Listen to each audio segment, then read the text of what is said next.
ও আল্লাহ, আমারে তুমি মাফ করে দাও, জান্নাতের চিপার মধ্যে এক কর্নারে তুমি একটু আমারে জায়গা করে দাও।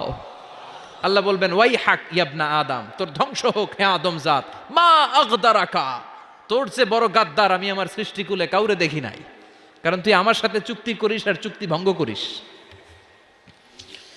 আল্লাহর রহমতের দরিয়ায় তখন জোশ খেলে যাবে। ওর আকুতি মিনতি চাহনি আল্লাহর রহমতের দরিয়ার মধ্যে জোশ লাগিয়ে দিবে। আল্লাহর দয়া হয়ে যাবে, মায়া হয়ে যাবে। আল্লাহ বলবেন, ঠিক আছে জান্নাতে যা। লোকটা এবার এক দৌড়ে জান্নাতের ভিতরে ঢুকে যাবে। লোকটার দৌড় দেখে আবার লোকটারে আল্লাহ ডেকে বলবে, একটু দাঁড়া, একটু দাঁড়া, জান্নাত তো দিছি, তো দৌড় দিলি কেন? সুবহানাল্লাহ কইবেন না? লোকটি বলবে, আল্লাহ প্ল্যান তো আমি কম করি নাই, এত চেষ্টার ফলে